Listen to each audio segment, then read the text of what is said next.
I'm here with Nick, the produce manager of the Woodstock Fruit Festival. How many years have you been doing that? Well, I've been with Woodstock for 4 years, but I've been doing produce for 2 years. Okay. Um, what got you into that lifestyle? It's like what, eating fruit? Yeah, like fruit, Yeah, Woodstock. Yeah. yeah. So like about 11 years ago. I guess I could put it like this before, because I like to just place the questions. Why raw? I'll say it like Yeah, that. I Why mean, it raw? kind of was accidental. It was like 11 years ago. We've been vegan, and my wife and I we're always pretty health conscious. We didn't really know what to eat. We had no idea. It wasn't as prevalent back then, like 14 years ago when we went vegan.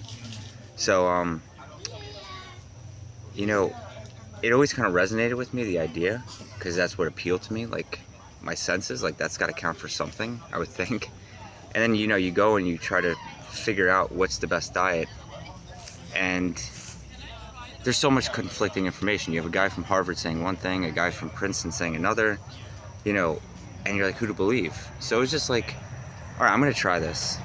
And I did, and we were never like dogmatic about it, like we need to be raw. We didn't know anything was raw. And then we just kept doing it, and then we realized people had like huge salads at night, a lot of fruit, and we kept doing it. We're still doing it because it's really enjoyable. Yeah.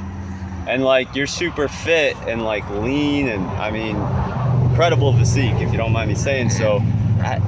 Was it always like that even before raw? Were you always into? I mean, you seem to be into fitness, right? Yeah, I've always been pretty like active. I grew up as a runner. I would say since being raw though, like not, I get nothing from someone going raw. Obviously, I'd like people to not harm the planet and animals and things, but to be honest, like being raw is pretty amazing. Like I haven't gotten sick, and like other than COVID, 10 years. Wow. Like literally not gotten anything. Yeah. And you feel amazing, so it's kind of hard to stop doing it. And the tough part is like if you were to tell someone like go raw, doesn't work that way. Like if you were to sit here and eat dates and avocado all day, you'd probably feel like shit. Right. So there's a way to do it. Would you say you're more like 80-10-10? Yeah, I would say more like that, definitely. Mm-hmm. But there's a lot of like, it's complicated at times, but. So what's your number one fitness tip? Fitness. I would say just try to be good to your body. Like, don't push. Don't hurt yourself when you're out there. Like, if you're gonna do something, try to be mindful while you're doing it. And also just feel out your body. Mm-hmm. Like you're sitting at the office all day. Don't just get up and go run at 6-minute pace for 10 miles. Yeah. You might be able to do it, but it's in the long term it's not good. So it's just kind of listen to your body. So like you're saying like start out like small goals. Yeah, exactly. Like listen to your body, push yourself, but don't hurt yourself. I guess is the best way to put it. So you're saying set small obtainable goals, don't be cruel to yourself. Yeah, exactly. I mean, sometimes you have to realize like your body might be in a place where something that feels good or that's good for it doesn't feel good. So to some extent you have to push yourself. It's fun to push yourself sometimes. You just have to be open to it. But going to the gym or something and trying to hurt yourself to get this kind of obsessive goal is not the best way to do that. Right. So why vegan, by the way? Because you said you went vegan. It didn't seem like it was, you went raw later. So why vegan? Yeah, it's interesting. Like 14 years ago, I kind of like awakening when I graduated school, kind of realized, I went to work on Wall Street, kind of realized it was all BS. And I started reading like people I've never read before, like Gandhi, Thoreau, Tolstoy. And, they would talk about animals. I didn't know anything about the industry until years later, but I started to think, I was just kind of like, life sucks, life is hard at times. And I was just like, if I were an animal, shit, I would not want that life. I wouldn't want to be controlled and killed. I didn't know the extent of it. So it was really just, I guess, kind of like the golden rule a bit. It's kind of like, I don't know what it's like to be an animal. I have no idea. I'm not gonna listen to a scientist tell me that they don't feel pain, because I don't think they know either. So I'm just like, I think that they probably want to live and be wild, like everything. And it wasn't until like 4 years later where I started to learn about factory farming, where I became kind of angry for many years. Like, that was really hard. But yeah, that was the initial reason. So I got 2 more questions for you. One, number 1 tip for management, whether it be home business or self. I mean, honestly, I just think integrity is the biggest one. Like, you know, if you're doing something, and, you know, be honest with yourself. I just feel like honesty is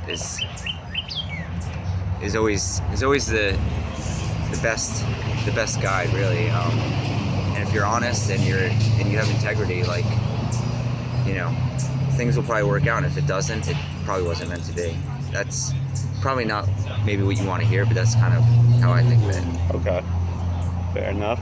And the last question is, number 1 tip for dating and love. Yeah, that's. I would have to go back to the golden rule again. I would say relationships are hard, and I think they're meant to be hard to some extent. We're meant to perhaps grow from it, you know, to be with someone we're connected to, but we're different than. And I would say trying to understand that people have different experiences, and they're but ultimately the same. So I guess, yeah, just trying to put yourself in someone else's shoe, and trying to be open to the experience of whatever you are supposed to learn from being with another person. Cool, man. Thanks, brother. Oh yeah, thanks. Cheers. Yeah. And is there a place that they can find you or check you God, out? no, I live under a rock, man. You might see me in public doing yoga or something, but Okay. that's about it, unfortunately. All right. Although Lindsay runs Yeah. a website. Talk about veg visits. Yeah, veg visits. Yeah, it's like a home sharing site for vegans, pretty much. It was kind of a way that we thought of.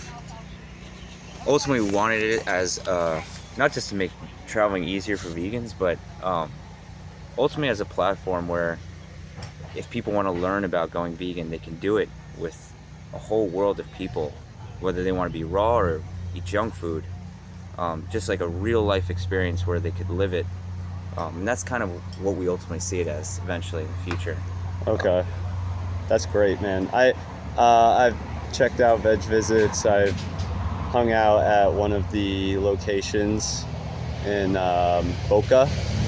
It was beautiful. Ron, who runs the ARC Assembly over there. One more question, actually. This is a really short question.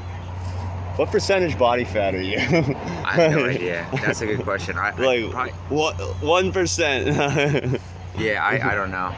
I mean, you too, man. I gotta get on this level. All right. Okay. All right. Cheers, brother. Thank you. Yeah, see you, man.